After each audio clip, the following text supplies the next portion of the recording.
something that was teased at the PTS booth last year was the PTS, MPTS collab with MTEK FLUX. Yeah. You're coming out with them this year? Yes, so actually they're launching the first week of February. So we're getting them over and we're going to be sending them to all the retailers and dealers.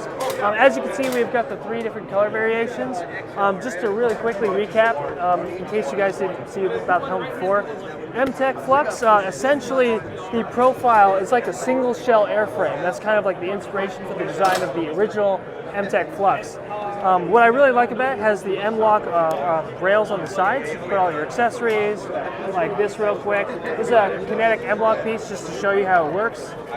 So that can clip in, or any other M-LOK accessories or ear pro adapters that you can put on. So like an M-LOK compatible vertical grip. Yeah, or you need to keep I your mean, TP you really on your head. could. You actually really could. We also have the shroud up here for your night vision arms, your GoPros, stuff like that. Also on the inside, we have the really fantastic memory foam padding in here. This will be the most comfortable replica airsoft helmet on the market, bar none. No expense was spared. You have the Velcro, of course, here for all your cool accessories, patches, strobes, battery packs, anything you want. And what's cool now is at this point in the MTEK lifespan, there's a lot of helmet covers out there available. Spiritus, right. I believe Tac Taylor's making some for a while. There's a couple custom guys, and also Agilite as well. So there's a lot of cool options for this.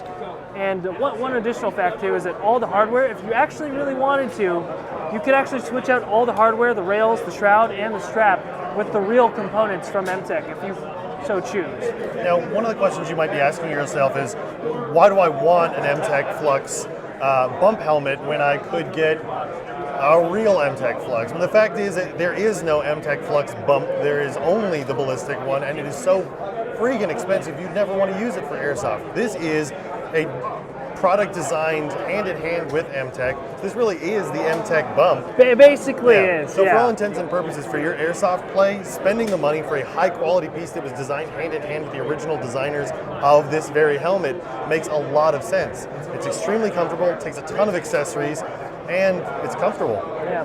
I mean, one of the main things too is like we want to make it an affordable platform that you can put all your night vision equipment on, and that's actually what some guys are going to be doing with it. There's like a group of guys that go do some night vision shooting competitions in California, and they were actually very curious about this because you don't really need a carbon fiber helmet or a ballistic to do that kind of stuff. You just need a platform to mount your equipment on. So super excited to launch this. Evike will be carrying this, and yeah, I'll be hitting it really soon. For any of you that have played a Milsim game, you would have seen an airsofter somewhere running some sort of PEQ. And for airsofters that do a lot of night games, or even recreational shooters that do a lot of night shooting, a PEQ is an invaluable tool.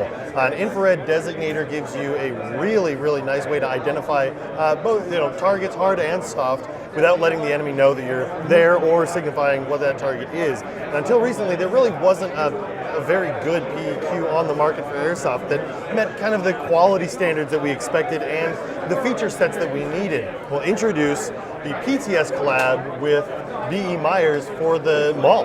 Yeah. Now, if you don't know what the MAWL is, Google it, because it is one of the coolest PEQs to come out since the PEQ was a thing. Essentially. Yeah. So what's really cool about this product, and kind of a funny story, I actually encountered the real MAWL for the first time on a movie set. Before they were out, it was on Bright. And the first time I saw it, I was like, what is this? Because it looks super cool, and I was like, okay, it's a laser, it's got IR, but I just didn't know what it was. So lo and behold, the B.E. Meyers MAWL kind of took the firearms world by storm, and one of its main features is that it's actually reconfigurable for lefty and right-handed shooters, which is really cool because a lot of times you're kind of just left with whatever configuration, D-ball or PEK or other laser devices, basically whatever configuration it is. So essentially, both the tailpiece and the headpiece will pop off. You could basically switch it to the other side of the weapon and then repop the components on and just put them in the reverse. And now you've switched which side it is, which is cool. And because it's offset, it completely clears the front sight. So a lot of guys right now are like having to deal with where they're going to put their sights and stuff. I was going to say, if anybody's ever tried to mount any sort of PEQ to the top rail, this would have been in your way on your front sight post. Mounting it off to the side really gets it out of your sight picture, and that allows you to run shorter height optics and everything else. So it's huge.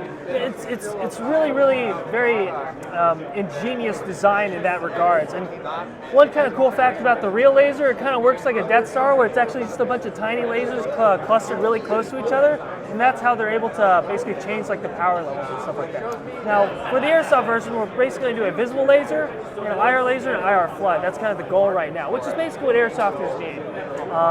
So basically, you're going to have those three features out of the box. You're going to have the reconfigurability, and of course, you have the ability to have like pressure pads and stuff like that, or connect other lights and stuff like that, because you have the two buttons here. So you do have control over light flashlight and laser. Yeah, which is cool. So to kind of give you an example, what the finished product might look like, we actually have a real MAWL. So you can kind of get a better idea of what the texture, the look will end up looking like. And as you can see, so it has this right up here, which is actually the controls, which goes over the different apertures and lets you select whether you want visible, IR, and such forth. And of course, like you have your fire buttons here. So let's see, I put it on. It's on visible. So that's the green laser. So that's basically kind of some of the basic idea about the functionality of the MAWL. Gives you an idea about the look, and as you can see, he's actually got it hooked up and like set up on the gun right there. Will the Airsoft version also be adjustable for windage and elevation? Yes. Okay. I mean, that's one of the most important things. There's no point of having a laser if you can't zero it. If it's off there. Yeah, I know. It's like the BBs are going over there and the lasers over there. So yes, you'll be able to zero this thing.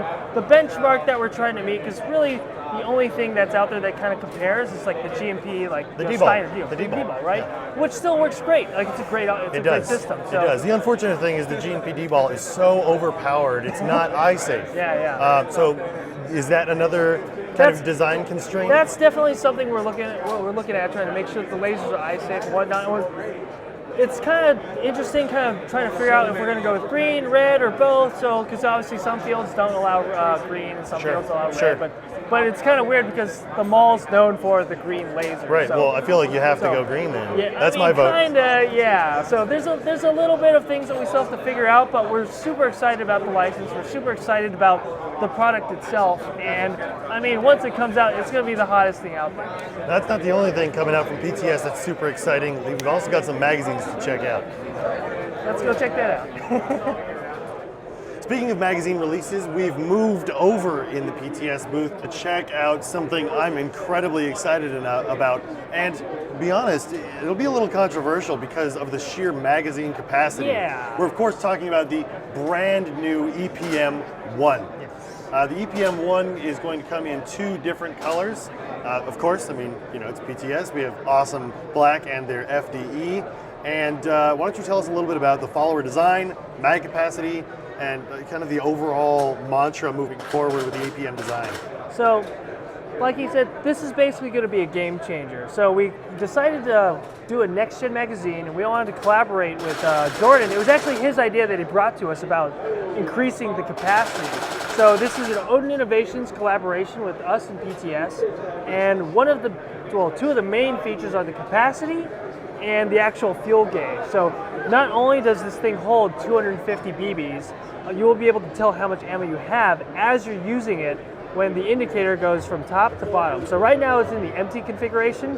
When it's full, basically this indicator will just be up here. And as you shoot, it'll just slowly descend. So think of this as more of a gas tank than a round indicator, right? So it's either the magazine's full, you're about halfway empty, and that's empty. So that's really cool because up to now, even the previous EPM, you knew when you kinda were full, and then I kind of had some like life hack mods. Basically, I would take like the fake brass out of it, so I'd had the whole window, and I'd kind of guesstimate how much ammo I had, and that was like another way to get a little bit more out of the original EPM. But I was like, let's take that concept further. So Jordan brought the capacity. My idea was to basically make the window functional. And so basically we blended those two, and then obviously have a whole new outer design. That actually, in a lot of ways, I think is superior. Like when you grip the mag, your fingers really grip the texture panels, so like you get a really good seat in the gun. That's the first thing I noticed when we redesigned the outer exterior. The texture is very nice. You've also still got texture on the front and rear of the magazine, so you got plenty of grip surface there. They've retained the flat surface for engaging the front of the mag well in the front of that as well. And I like that you've integrated this into the molded part of the magazine as opposed to being part of the base plate. That was one of the things. One, to kind of slim down the design a little bit, because we noticed when the mags, if you double stack them, was kind of beefy. If you did end up double stacking them, so we slimmed down, I guess you could say, the heel, the boot, or the lower base plate portion. Even when you've got, I mean, kind of by the same token, even when you've got them side by side in a mag carrier. Oh yeah. You know, that kind of got in the way as well. So yeah, that was one of the things we wanted to change, and of course we also have an improved follower, and part of that too is because we have to because we're really cramming so much stuff in there. The follower really has to articulate really well, and we just changed the whole geometry so that way it's feeding as many rounds as possible. Can we take a look at the? Oh, the guts? I don't have a tool right now to open it right now, but it basically disassembles the same way the original EPM does. Okay. Yeah.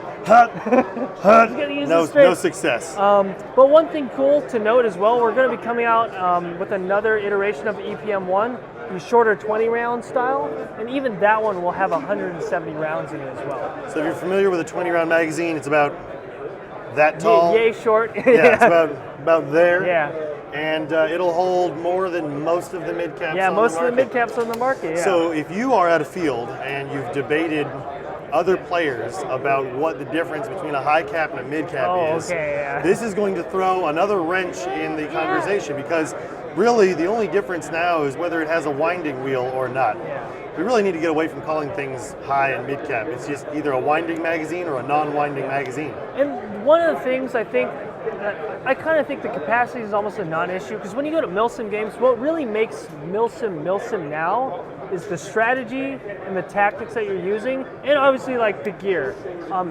Obviously, since no one's winding, you're not losing any of the immersion there. And I mean, if you're really in a firefight looking at the guy next to you, like, hey, you haven't reloaded for like 200 rounds, like you have bigger things to worry about, like teamwork and tactics and whatnot. So from a Milsim perspective, not losing any of the immersion, and of course you're in the fight twice as much, and not to mention you can carry less mags and more ammo. Yeah. So you can carry the 3 on you, the 1 in the gun, and maybe 1 emergency mag, and you're already at like 1,200 rounds. Yeah, like crazy, right? So that's really cool. That's actually one of the things that I really like, is that I can run around with 4 or 5 mags, and it's kind of the equivalent of like seven mags or so. And at 250 rounds, you really don't need a high cap mag anymore. Yeah. So that's really exciting. Next level. Yeah. That's really exciting. Now, talk to me about expanding the EPM past the M4 platform. That's kind of one of our mission statements, the things that we want to accomplish this year. It's like, okay, we got the 5.56 mag, we want to expand to other platforms as well. So we're gauging interest for the G36, SR-25, and AK mags. We might even have the other 2 of the 3 variants to be able to show here at the show in like a day or 2. We're just waiting for them. But yeah, so we're looking to expand it because there's other platforms. Sure. We've even looked at like the ARP9. I recently built an MP5. Okay. And it's one of the oldest mag designs. True. It also still is limited to 200 rounds, even on a high cap. Build a better mag for the MP5 with how well they're selling now and how many popular games are bringing back popularity for the MP5. I think you guys might have something. Okay, cool. Build me a 250 round MP5 That's actually one of the mag. ones that I've been looking at too. I was like, I wonder if we can build a mag for that. So yeah, we're jumping headlong back into the mag game. The mag's kind of the root, the bread and butter, our whole history that PTS has built its reputation on, and we're taking it to the next level, man. We do it bigger and better in America. 250 rounds. Bigger and better in America. Well, thanks for showing us the new mags and everything else going on here at PTS. Oh, cool. Thank you guys for stopping by.